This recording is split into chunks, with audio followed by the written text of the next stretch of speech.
However, I still highly recommend everyone to consider morning sex, even if it might be shorter. So not a long session, because let's say you're in a hurry, but morning sex will still be pleasant even if the couples don't reach orgasm. Ooh, but at least something happens that bonds the couple, keeps them together, through which the woman feels like a woman and the man feels like a man. Okay, so you don't have to strive for peak performance, but something should happen in the mornings. I also observed in sexual therapy with my clients that when they talk about why they are not having a sexual life, everyone describes what their day is like. And when I say everyone, I truly mean it's a 100% representative sample. I've never had a client who talked about the weekend on their own. Everyone always described their weekdays. And then I wait for them to say how the daily routine changes on the weekend compared to weekdays, but somehow they never get to that point. I don't understand why. Why is there no weekend in a couple's relationship? Why is there no weekend in a family? How is it that they only ever report weekdays to me?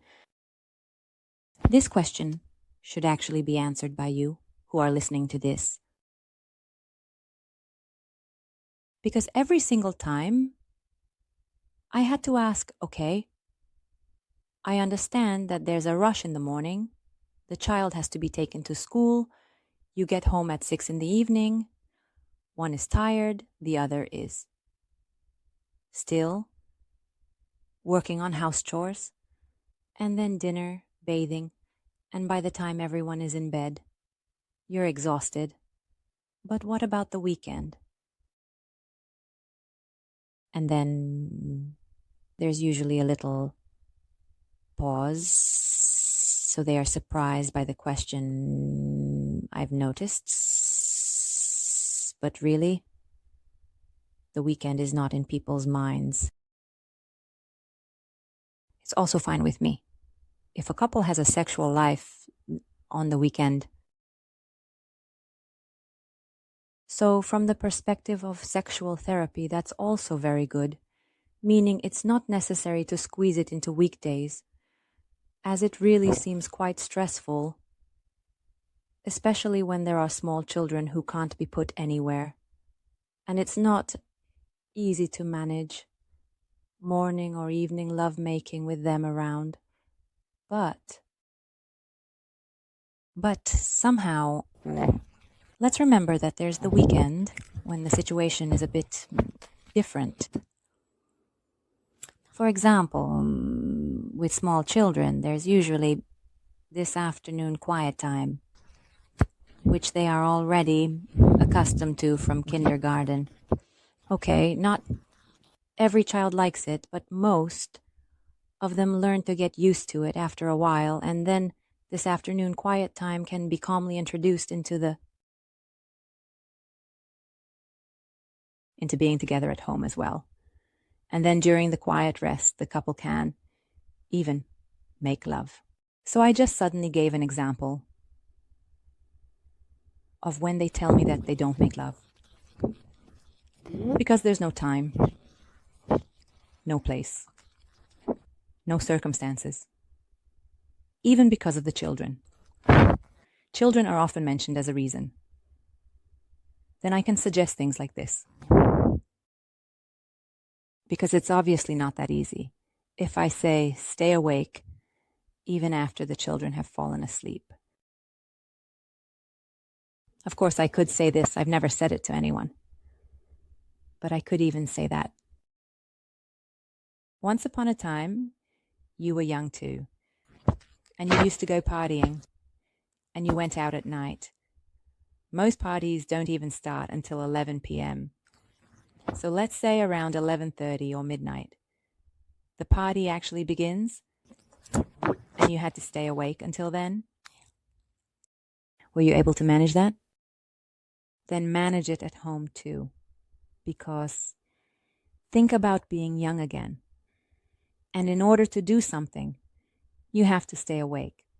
This could have easily happened even back when you were living with your parents, and let's say you didn't want to bring it home, or it wasn't possible. They didn't allow you to bring anyone home. Then you manage the situation at a party, or around the party venue, or somewhere on the way home, in the woods, I don't know, in a car, anywhere. So you can really make love in many, many places, at many times. It just requires ingenuity and openness and planning at the beginning. Many people don't like this, like, oh, planning sex, how is that? And why not spontaneous? It can only be spontaneous if all the conditions are truly right. But as soon as complicating factors come into play, a little planning is needed. But there's no need to be afraid of that, at least at the beginning. And openness is especially necessary. But I'll return to what I suggested at the beginning, that in the morning, it's easiest, even by waking up a little earlier. Or if you agree in advance that one of you finds waking up more difficult, but is still up for morning lovemaking, then the other can take the lead. And it's not a problem if the passive partner is still half asleep. So it can also be interesting to make love while the other is still half asleep. But you discussed it beforehand. This is based on mutual agreement and understanding, not on one person being completely asleep. And then the other initiates sexual activity despite this, because this already slightly borders on non-consensual actions, which we do not want. Okay, so do what you discussed beforehand and what leaves both of you with good feelings afterwards. Now, a little bit more about this kind of alienation. I approached it from a mental perspective, but I can phrase it differently: lack of energy. And now this is a bit of an esoteric, mystical approach. In esotericism and natural medicine, this term energy is common. Yes.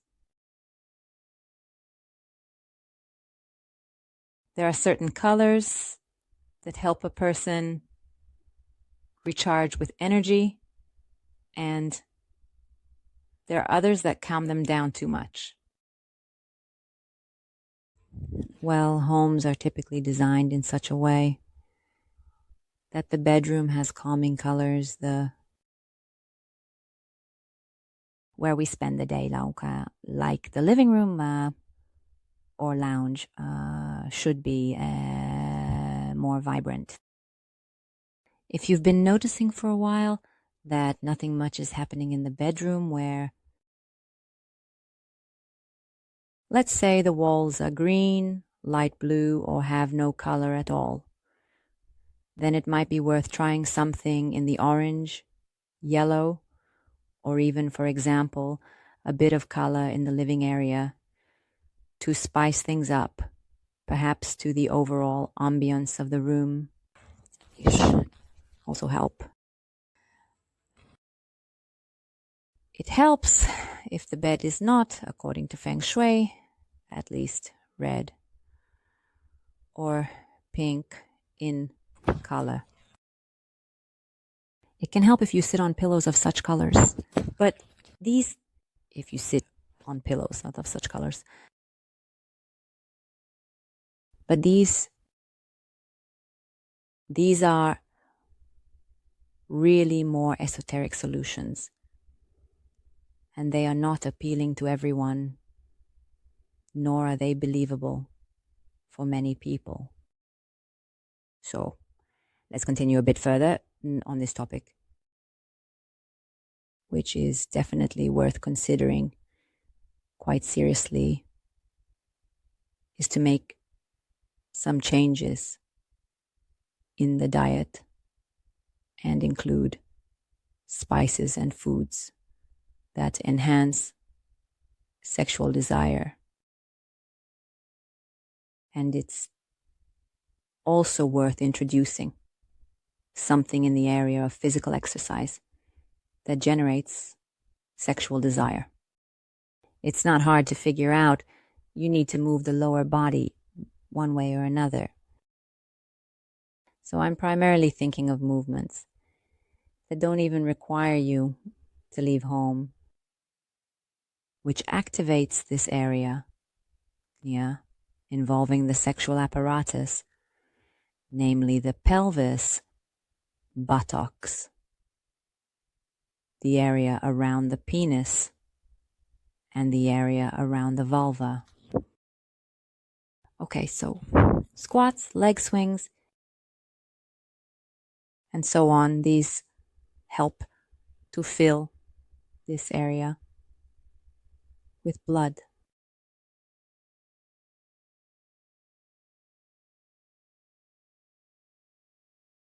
These were actually superficial tips, if we consider it. Obviously, for a couple's sexual life to improve, much deeper analysis and personalized advice are needed. So, serious sex therapy is not just about this, to avoid misunderstandings. It involves much more than this. One thing is certain, it's not healthy if a couple doesn't desire each other sexually. Living together as siblings or friends is not ideal. It might be that neither of you has any sexual desire for the other anymore, and that's why you don't miss sex, because you feel that it's not just your partner you don't desire, but that the whole concept of sex has been thrown out and flushed down the toilet now, and that's why this relationship is functional. And it can be like this. You can drag it out for 6 to 8 or however many years. I know I've had clients like this who reached out to me after 6 years of a sexless life. But what happens if your partner's sexual self becomes activated and they meet someone for whom they will feel sexual desire again, and they cheat or might even leave you because of it? This is always in the cards. Even if you think that you will never be interested in sex again. There are sexless relationships where this is a forced situation, for example, due to one partner's illness or one partner's lack of interest. And the partner, who is the reason for the lack of sex, usually doesn't consider how much their husband or wife misses it. They think, well, we've been doing it this way for a while, and since I don't miss it, neither do they. It's interesting how rarely partners put themselves in the other's shoes, and they usually assume that what is true for them is also true for the other. But that's not the case. It's not like that at all. They often think this way because the person experiencing the lack doesn't complain. This is another topic, why couples are unable to communicate honestly about their needs and lacks. But the point is, they often don't complain. But you who are listening to this podcast and find yourself in a similar situation, think about the fact that your partner does indeed miss sex. It might not be missing for you because you're currently ill, but your partner misses it. And they don't speak up. They don't complain. They are considerate of you. You are the focus, but they still miss it. There are many relationships where women use menstruation and the pre- and post-menstrual phases as an excuse to avoid having sex. And they do this because, in reality, sex with their partner isn't that good. Additionally, many women experience discharge, vaginal inflammation, bladder issues, a lot of urinary tract infections, colds, yeast infections, etc. And all of these are good opportunities, even if someone doesn't have a chronic illness. These temporary, acute conditions can be used as excuses for recurring illnesses as to why I don't want to be intimate with my husband. If you notice that you frequently have issues of this nature, then there might be sexual avoidance behind it. And there's a good chance there is. Very few people consider this, and it's not certain that the gynecologist will mention it. In fact, it's almost certain that they won't mention that this is definitely a possibility. Okay, so it's worth considering why you are creating a recurring illness for yourself, or even a long-lasting one, instead of honestly telling your partner that sex with them isn't good. I don't enjoy it. Let's go to a sexologist and fix this whole thing while it's still possible and while I'm still interested and open to it, because we have 10, 20, 30, 40 years ahead of us. Who knows how old you are? And I don't want to live like this, with sex not being good with you. And instead, I keep making myself sick because of it. Okay, so this is also needed. Sex is the glue that deepens the feelings that couples have for each other. Attachment, intimacy, togetherness, unity, harmony. These are most experienced when one is intimate with another. And if this doesn't happen, then there isn't that deep, lost in each other feeling. There isn't that deep devotion, dissolution. So such a relationship cannot be called equal in any way, where this is missing. Equal isn't the right word. I'm looking for the right word now, but equal. So such a relationship is not equivalent to those relationships where there is sex. So this is an inferior relationship. It's a sick relationship. It's a damaged relationship. It's a relationship that needs to be fixed, restored. And I understand that you love each other very much and that you see each other as friends, and it's all kisses, darling, sweetheart, etc. But meanwhile, you're not even willing to put each other's parts together. Then let's admit that the love between you is skewed. Yes, it is skewed. This is a deviation. And not towards normality, but towards friendship, towards being roommates, etc. In such cases, drastic intervention may often be needed. I actually often recommend drastic intervention to couples. Obviously, I don't start with this, but sometimes nothing else helps.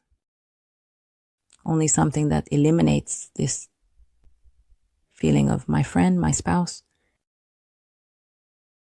So it's certain that something needs to be done here, because this is not good. And if it's the case that even on a feeling level, you are no longer connected to each other, then there's really nothing to talk about. There are times when a relationship has simply ended completely. The alienation, the cooling off, it manifests at the heart level as well, not just at the level of the sexual organs, but that's another story altogether. I started today's podcast by talking about producing from the thought that the relationship is still salvageable. There's still heart. There's still love. There's still a very strong commitment. I still like the other's appearance. I still want to feel like a man or a woman next to them. I still wouldn't let go. They're not completely my friend yet, just say 95%, so the relationship is still salvageable. And as long as it is still salvageable, intervention is necessary.